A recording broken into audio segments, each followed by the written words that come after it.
Bismillahirrahmanirrahim. Assalamualaikum warahmatullahi wabarakatuh. Alhamdulillahi rabbil alamin. Wabihi nasta'inu ala umuri dunya wad-din. Wa sallallahu ala nabiyyina wa sayyidina Muhammadin wa ala alihi wa sahbihi ajma'in. Amma ba'd. Kita panjatkan puja dan puji syukur kehadirat Allah Subhanahu wa taala.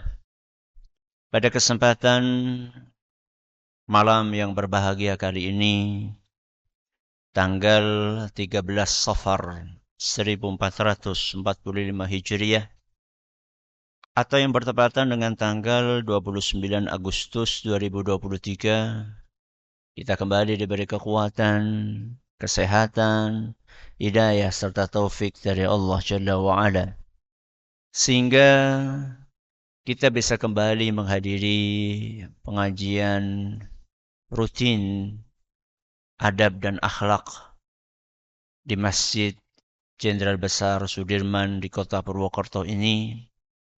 Kita berharap semoga Allah Subhanahu wa taala berkenan untuk melimpahkan kepada kita semuanya ilmu yang bermanfaat, sehingga bisa kita amalkan sebagai bekal untuk menghadap kepada Allah Jalla wa'ala. Allahumma amin. Salam dan salam semoga senantiasa tercurahkan kepada junjungan kita Nabi Agung Muhammad sallallahu alaihi wasallam, pada keluarganya, sahabatnya, dan umatnya yang setia mengikuti tuntunannya hingga di akhir nanti. Para hadirin dan hadirat sekalian, dan juga segenap pendengar serta pemirsa rahimani wa rahimakumullah. Pada pertemuan yang lalu kita telah menyelesaikan pembahasan tentang hadis nomor 44 yang dibawakan oleh Imam Ibnu Hajar Al-Asqalani rahimahullah dalam Kitabul Jami' dari kitab Bulughul Maram.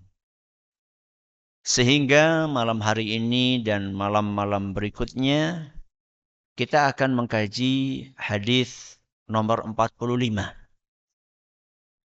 yaitu hadis yang berbunyi wa an Jabirin radhiyallahu anhu qala, dari seorang sahabat Nabi sallallahu alaihi wasallam yang bernama Jabir. Siapa? Jabir radhiyallahu anhu, semoga Allah meridai beliau. Beliau berkata, qala Rasulullah sallallahu alaihi wasallam, Rasulullah sallallahu alaihi wasallam bersabda, ittaqudz zulm, hati-hatilah dari perbuatan zalim. Apa kata beliau? Hati-hatilah dari perbuatan zalim. Fa inna dzulma dzulumatun yaumal qiyamah. Karena perbuatan zalim itu akan mengakibatkan pelakunya terkungkung di dalam kegelapan yang berlipat-lipat di hari kiamat. Dan ini sudah kita bahas saat kita mengkaji hadis nomor 44. Namun apa kelanjutannya? Kelanjutannya adalah wattaqus syuh, dan hati-hatilah dari sifat pelit. Berarti tema kita tentang apa? Sifat pelit. Kenapa? Fa innahu ahlaka man kana qablakum. Karena manusia sebelum kalian hancur gara-gara sifat pelit. Manusia sebelum kita hancur gara-gara apa? Sifat pelit. Rawahu Muslim. Hadis riwayat Muslim. Jadi hadis ini mengandung tercelanya sebuah sifat, yaitu sifat pelit. Pertanyaannya, manusia itu sifat aslinya pelit atau dermawan?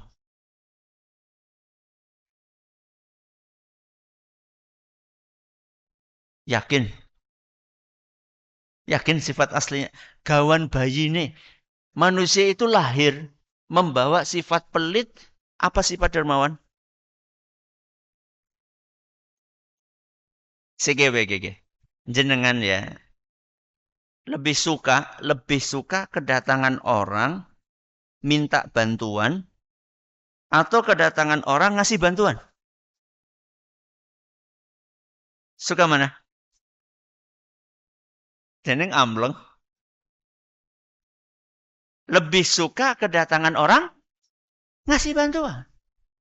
Berarti aslinya sifat kita itu pelit. Bukan dermawan. Kata siapa Ustaz? Kata Allah Azza wa Jalla. Kata Allah. Dalam surat An-Nahl. Maaf, dalam surat An-Nisa ayat 128. Surat apa? An-Nisa ayat 128. Apa kata Allah Azza wa Jalla? Wa uhdiratil anfusus syuh. Wa uhdiratil anfusus syuh. Dan jiwa manusia itu memang tabiatnya pelit. Jiwa manusia itu tabiatnya apa? Pelit. Kata Syekh As-Sa'di rahimahullah. Ay jubilatin nufusu ala syuh. Memang karakter aslinya manusia itu adalah pelit. Gawan apa? Bayi. Berhubung itu adalah sifat dan tabiat asli kita. Kita pertahankan atau kita kikis? Loh, aslinya kok kikis. Kenapa? Sudah gini aja, saya kasih ilustrasi yang lain. Sifat asli manusia itu bodoh atau pinter? Tidak tahu apa-apa, apa tahu apa-apa? Kita pertahankan atau kita kikis? Kenapa? Karena kita pengen bahagia. Kalau itu kita pertahankan, maka kita akan hidup sengsara. Jadi manusia itu terlahir membawa kebodohan. Tidak tahu apa-apa. Sebagaimana yang Allah sampaikan dalam surat An-Nahl. Ayat 78. Apa kata Allah Azza wa Jal? Wallahu akhrajakum min butuni ummahatikum la ta'lamuna syai'a. Allah subhanahu wa ta'ala mengeluarkan kalian wahai para manusia dari perut ibu kalian semuanya dalam keadaan tidak tahu apa-apa. Bodoh apa pintar? Bodoh. Gak tahu apa-apa. Jadi semua bayi yang terlahir dari muka bumi ini, di atas muka bumi ini, terlahir dalam keadaan tidak tahu apa-apa. Anak kiai? Anak kiai pada baik.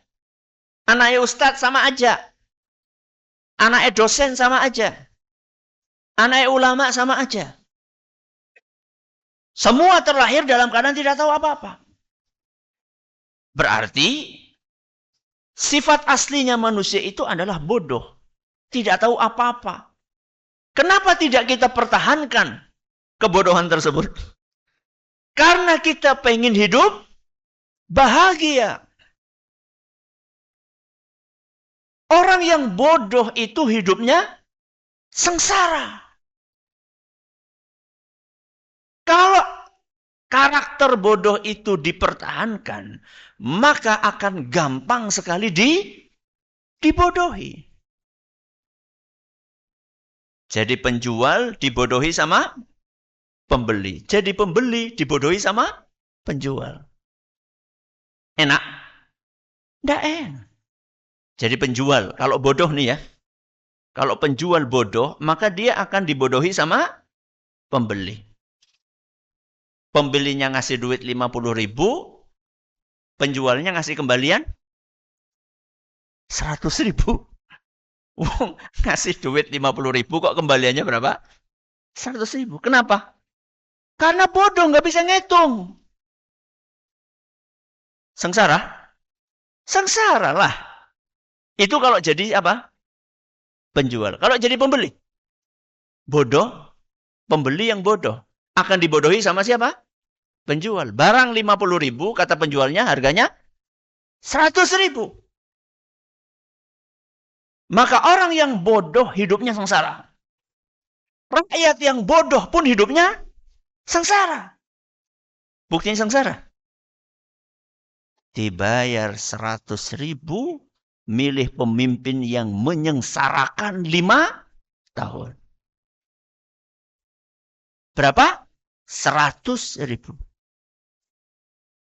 Dibagi 5 tahun. Berarti setahun berapa? 20.000. 20.000 untuk hidup 360 hari. Berarti jenengan, kok jenengan?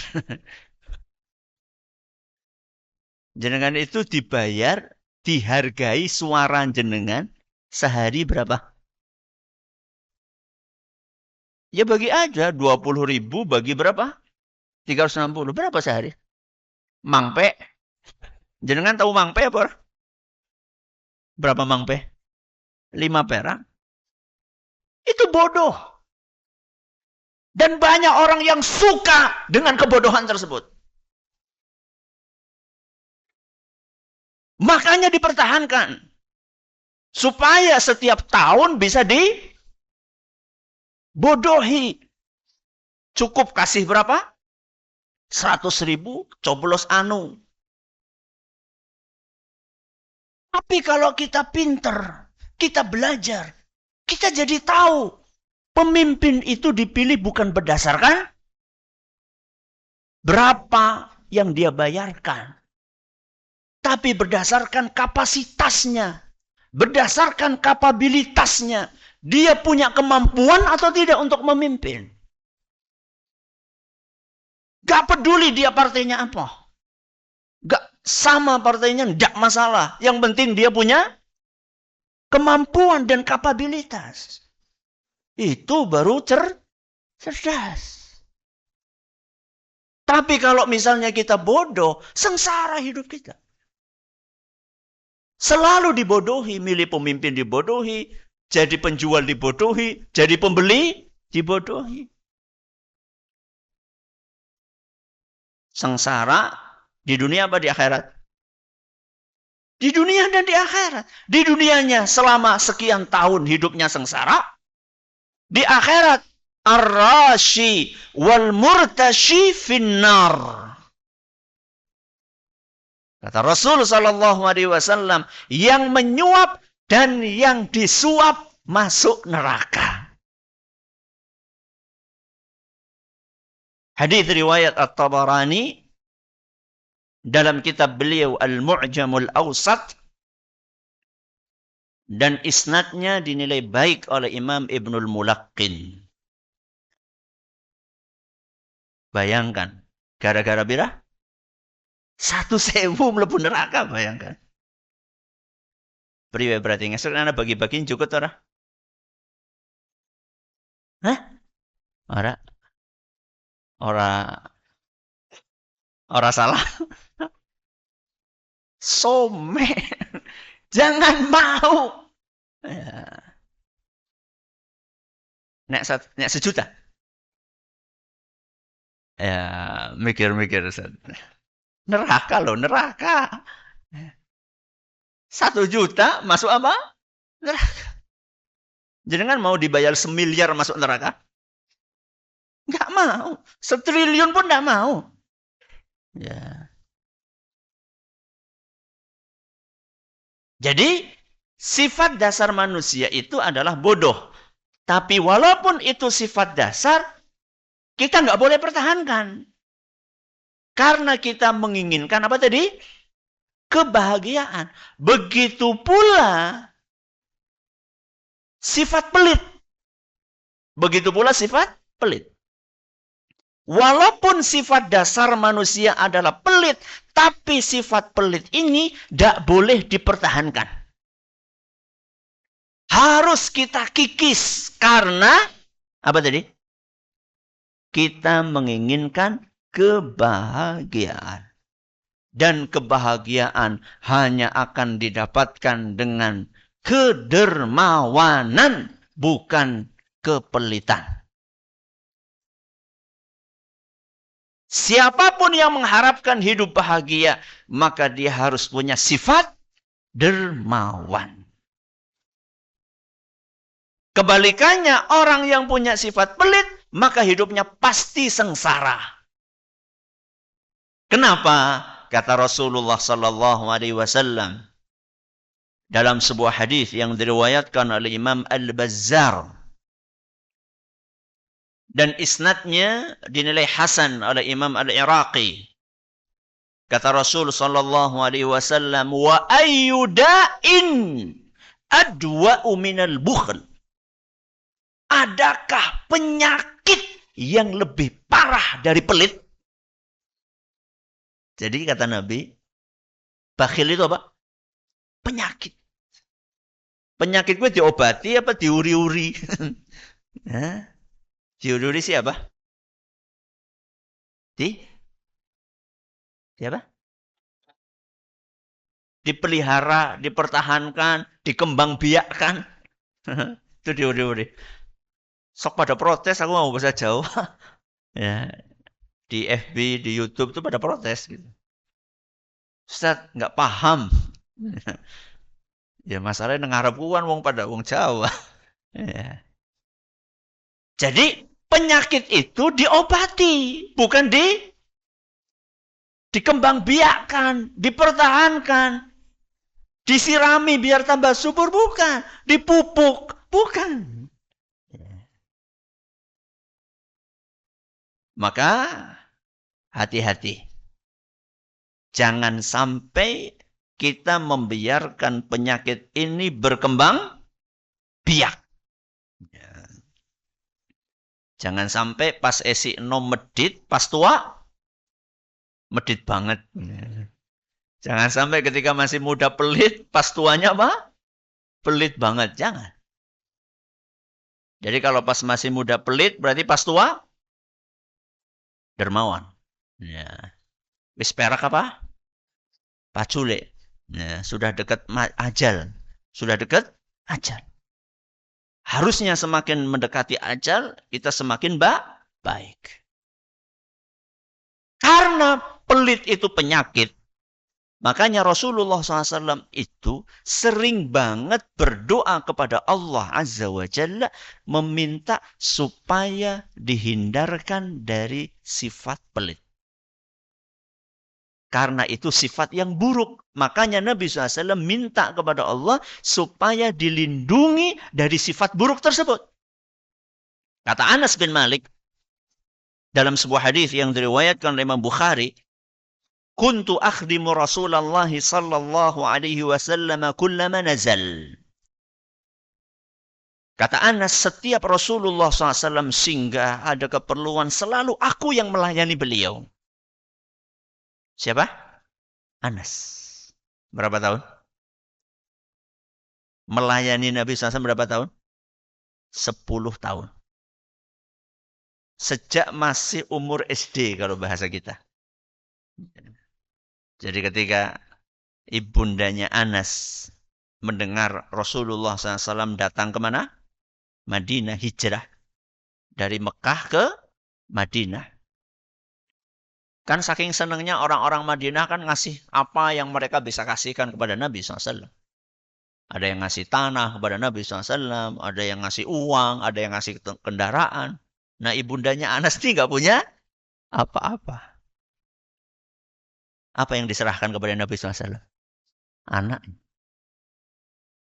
Wahai Rasul, ini anakku Anas. Aku serahkan kepadamu untuk melayanimu, menjadi pembantu.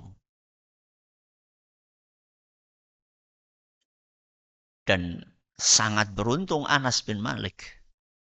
Karena ketika melayani Nabi SAW, beliau mendapatkan ilmu yang sangat banyak sekali.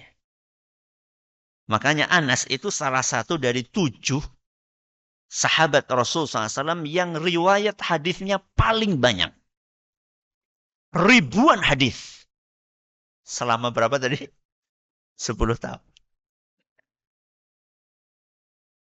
Apa kata Anas?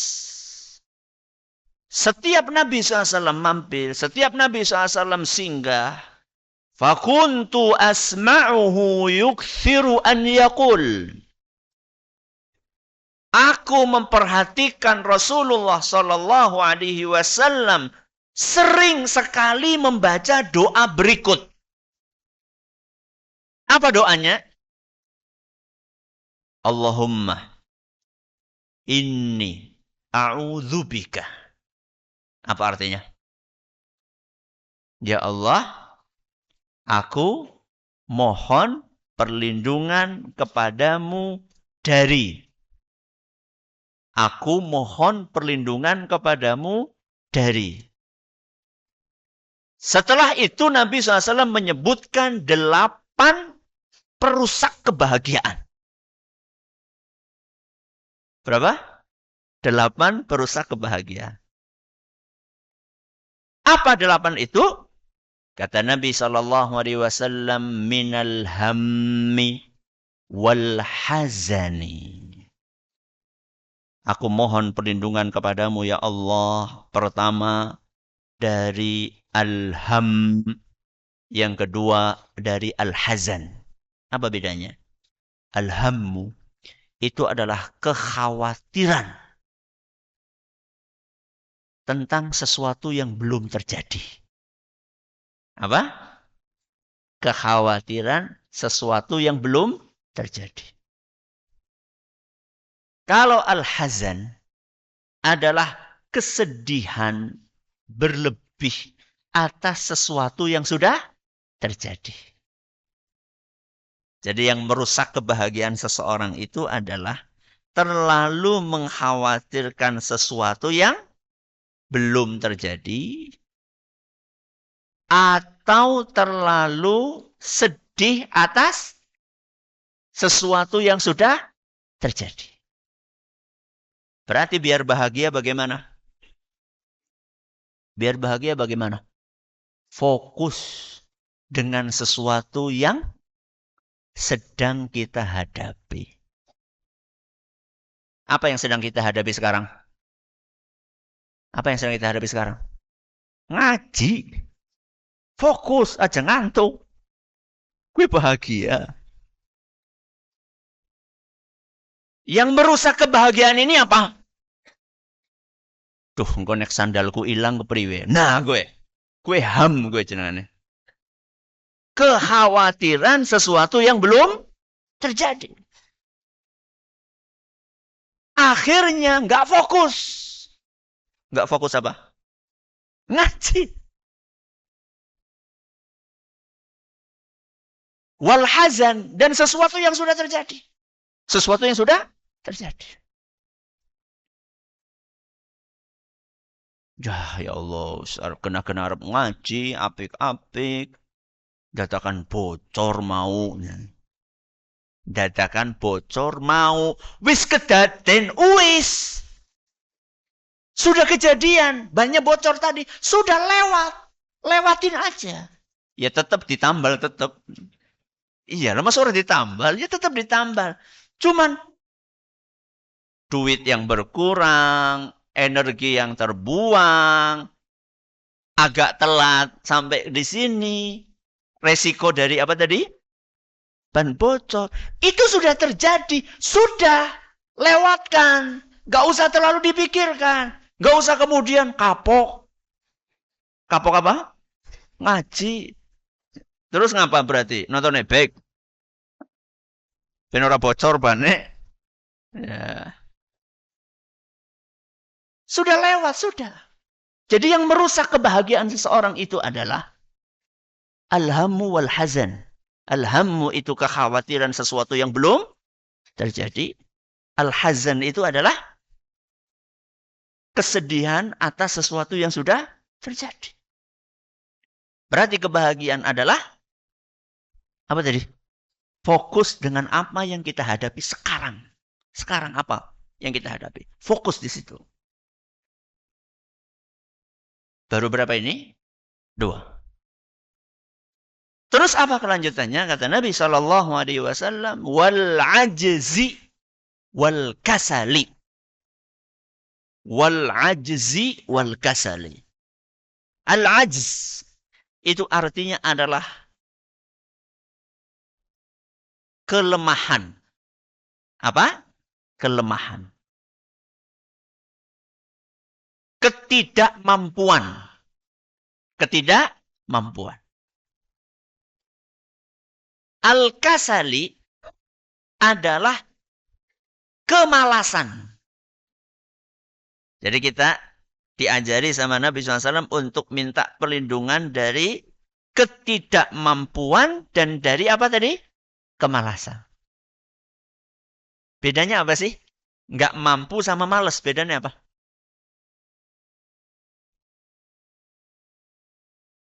Bedanya malas sama tidak mampu apa? Kalau malas itu mampu tapi nggak mau. Kalau tidak mampu, ya nggak mampu. Bukan karena nggak bisa. Bukan karena malas, tapi memang betul-betul nggak bisa. Contoh misalnya. Biasanya berangkat ke masjid. Biasanya berangkat ke masjid. Tapi hari itu nggak bisa berangkat ke masjid karena tidak mampu. Gara-gara sakit. Gara-gara sakit. Nabi SAW minta perlindungan kepada Allah dari ketidakmampuan. Karena ketika biasanya kita berangkat ke masjid, kok nggak berangkat ke masjid walaupun karena sakit? Sedih atau tidak? Sedih. Apa senang? Wingi pas pandemi pada salat nang omah seneng apa ora sih? Hah? Sedih apa senang? Senang. Stres? Masya Allah. Berarti makan masjid terus stres ya? Alhamdulillah. Ketidakmampuan. Kalau males, nggak berangkat ke masjid, padahal mampu, sehat, kuat. Tapi gara-gara kalah dengan kemalasan, akhirnya nggak berangkat. Dua-duanya ini merusak kebahagiaan. Sudah berapa? Sudah 4. Nah, berikutnya ini adalah yang kita bahas hari ini. Wal bukhli wal jubni. Wal bukhli wal jubni. Apa bedanya Ustaz? Al-bukhl itu adalah pelit. Al-jubn itu artinya adalah pengecut. Sifat pelit dan sifat pengecut. Dua-duanya sama-sama merusak kebahagiaan seseorang. Apa persamaannya Ustadz? Sama-sama nggak mau memberi. Orang yang pelit dengan orang yang pengecut sama-sama nggak mau memberi. Yang pelit nggak mau memberi harta, yang pengecut nggak mau memberi tenaga. Yang apa tadi? Yang pelit nggak mau memberi harta. Punya duit nggak mau bantu. Kalau pengecut nggak mau memberi tenaga. Ada orang dianiaya, dia nggak mau pasang badan. Seharusnya dia punya tenaga, seharusnya dia punya power, seharusnya dia punya tubuh, punya fisik untuk melindungi orang tersebut, tapi karena dia pengecut, maka dia milih apa tadi? Milih ngolet amane bae lah. Rosah ngolet apa? masalah. Sejatinya itu adalah kepengejutan.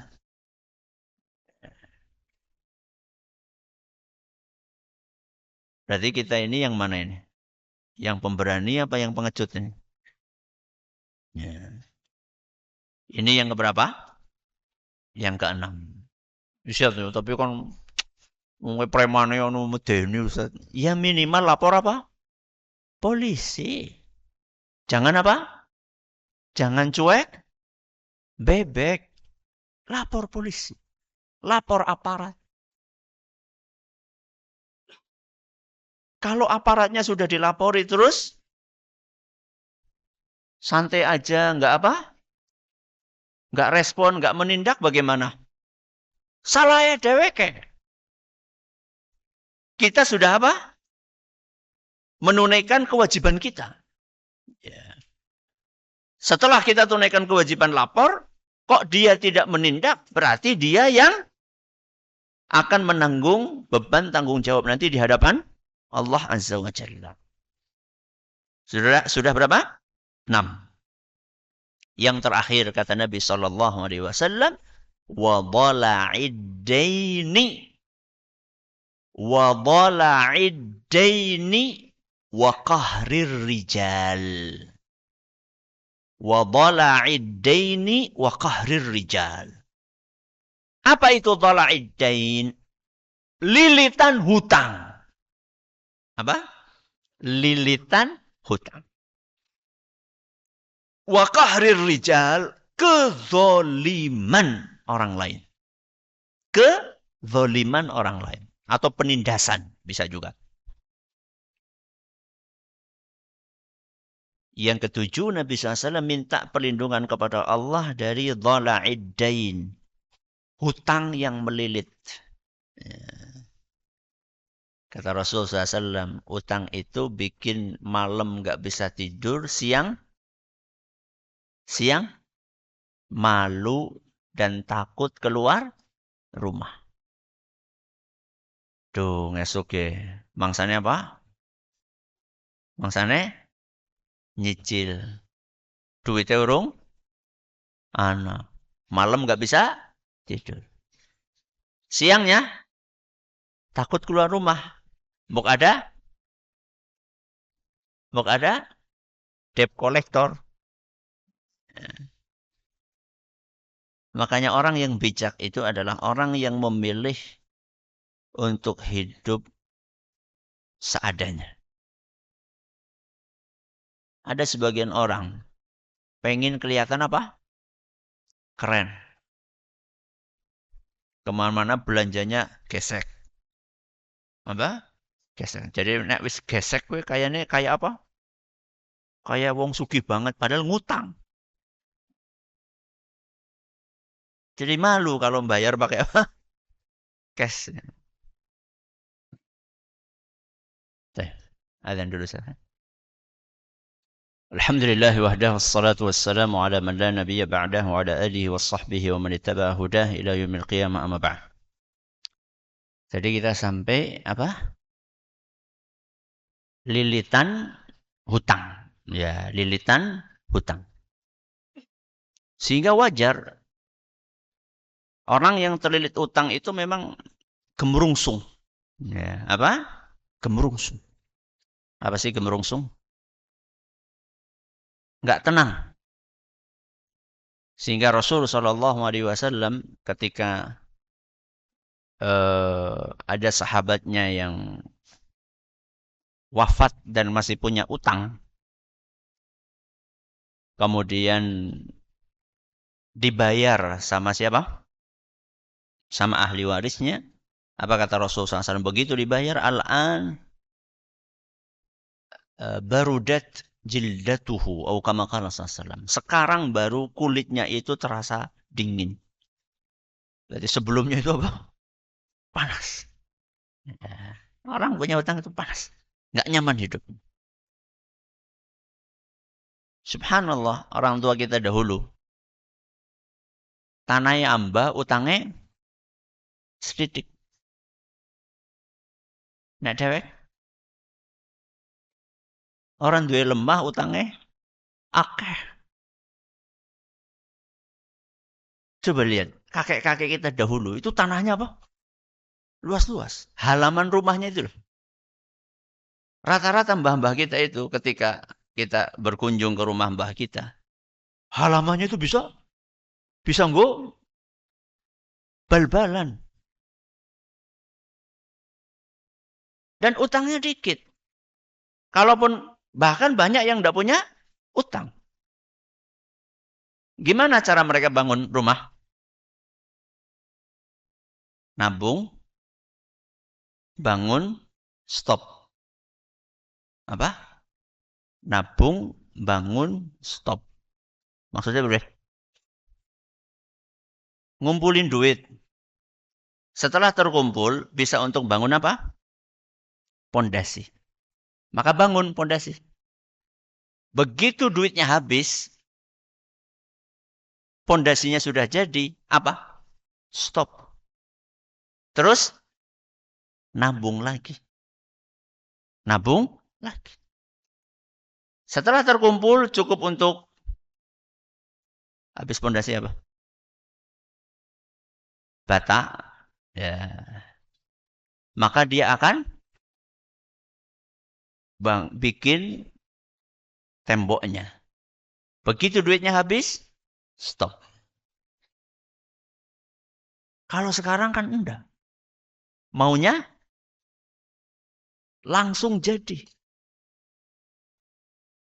Walaupun ngereditnya berapa tahun? Berapa? 15 tahun. Begitu lunas, umay wis bodol. Rumahnya sudah rusak. Karena speknya rendah. Subhanallah ketika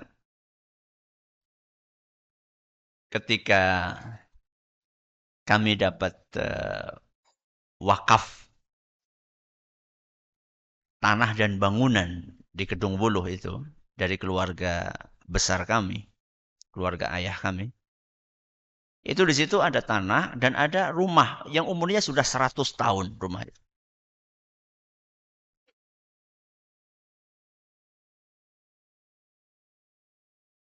Rumah itu ndak ada besinya. Maksudnya nggak ada tulang besinya. Tapi masih apa? Kokoh sekali. Bukan kokoh. Masih kokoh sekali. Langit-langitnya itu dari apa? Plafonnya itu dari apa? Dari bambu. Dari bambu. Sama sekali nggak beribiken. Beribiken itu apa? Keropos, ada apa namanya? Ada debu-debu kuningnya. Sama sekali enggak. Kuat, sangat kuat sekali. Sudah umur berapa tadi? 100 tahun. Ya. Coba sekarang rumah yang beli kredit itu. 100 tahun nggak boleh? Ambruk, Gus. Ya. Karena kejar apa? Kejar tayang, kejar target. Ya Ustaz, tapi kan belum punya rumah. Ya kan ada perumahan mertua indah. Atau ngontrak. Ya. Ini adalah yang ketujuh. Yang terakhir adalah wa ghalabatir rijal. Ghalabatir rijal itu artinya adalah penindasan atau kezoliman. Yang ini kadang-kadang kita tidak menyangka akan terjadi. Ya. Seperti kita keluar rumah, tahu-tahu naudzubillah min dzalik ada yang malak, ada yang ngerampok, ya. Yang itu di luar prediksi sama sekali. Maka Nabi SAW mengajari kita untuk mengantisipasi hal-hal tersebut, untuk sering-sering membaca doa tadi. Kana yuksiru an yakul. Nabi sering baca doa itu. Siapa yang sudah hafal? Siapa yang sudah hafal? Dia lebih ngerti si Kiki. Doa ini baru tahu sekarang. Orang apa? Daripada orang. Alhamdulillah jangan tahu. Allahumma inni a'udzubika minal hammi wal hazani. Terus wal ajzi wal kasali. Terus wal jubni wal bukhli. Terus wa ghalabatid daini wa qahrir rijal. Hadis riwayat Bukhari. Mudah-mudahan apa yang kita pelajari bermanfaat. Masih sisa 4 menit. Kalau ada pertanyaan, tidak apa-apa. Silakan kalau ada yang mau tanya. Ada? Bismillah. Sambil nunggu. Di dalam dalil Quran atau hadis, ketika membahas sifat pelit itu, kadang menggunakan redaksi asyuh. Kadang menggunakan redaksi al-bukhl. Ya, jadi bahasa Arabnya pelit itu ada 2. Ada syuh, ada apa? Bakhil, bukhl. Nah, para ulama beda pendapat dalam menafsirkan 2 istilah itu. Ada yang mengatakan sama aja. Ya, syuh sama bukhl itu sama aja. Ada sebagian ulama yang mengatakan enggak, beda. Ya. Nah, yang mengatakan beda pun mereka berbeda pendapat juga. Bedanya apa? Ya, kalau Imam Ibnu Qayyim mengatakan kalau syuh ini sebelum punya. Ya. Kalau bukhul ini setelah punya. Sebelum apa? Punya. Kalau bukhul itu sesudah punya. Punya apa maksudnya? Punya harta. Jadi sebelum punya itu rakusnya luar biasa. Berusaha untuk dapat gitu loh. Menghalalkan segala cara. Ini namanya syuh. Begitu dapat, oh nggak bakal dilepas. Dicekeli nanti apa? Pegangi dengan erat-erat. Itu namanya bukhul. Ada sebagian ulama mengatakan syuh itu adalah bakhil kuadrat. Bakhil apa? Kuadrat. Jadi lebih parah ini daripada apa? Daripada bakhil. Apapun penafsirannya, yang penting dua-duanya jelek. Yang penting dua-duanya jelek dan harus dihindari. Baik. Gak ada? Silakan.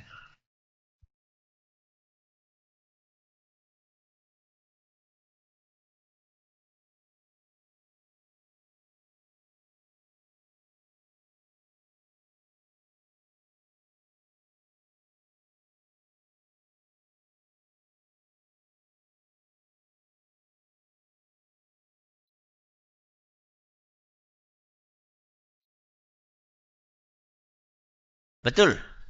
Jadi sifat pelit itu dikikis bukan hanya doa, tapi dengan apa? Dengan terapi. Nah, terapi ini pembahasannya bukan sekarang. Ya. Terapi itu pembahasannya terakhir.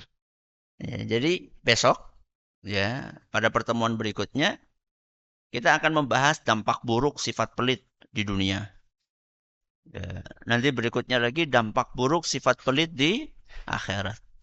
Terus habis itu kita bahas macam-macam pelit. Nah, terakhir baru kita bahas terapi pelit. Nah, jadi masih sabar aja. Tapi intinya doa dan usaha. Doa dan usaha. Itu intinya.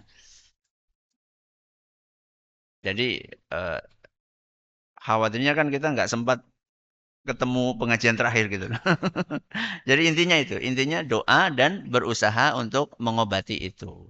Nah, ada lagi? Silakan.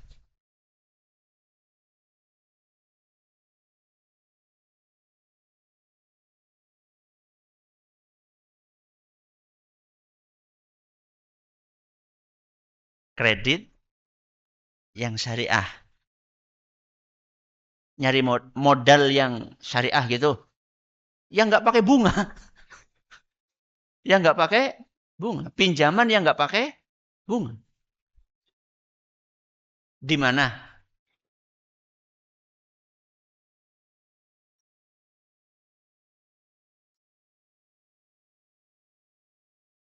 Boleh. Kalau ada orang yang minjemi untuk modal dan nggak pakai bunga, itu boleh sekali. Boleh. Cuman begini ya. Orang kaya itu banyak. Tapi orang kaya itu ketika akan modali seseorang, dia pasti akan hati-hati. Dia pasti akan hati-hati. Nggak sembarang dia akan beri. Dia akan cari orang yang betul-betul amanah. Jadi kalau misalnya, aduh susah banget nyari pinjaman. Anda itu kalau jadi orang yang amanah, Anda dicari. Bukan apa? Bukan nyari. Enggak. Kalau amanah, Anda dicari. Saya punya beberapa teman ya yang duitnya nggak berseri. Jadi kayak gini, duitnya gitu. Oh. Wes entong ding.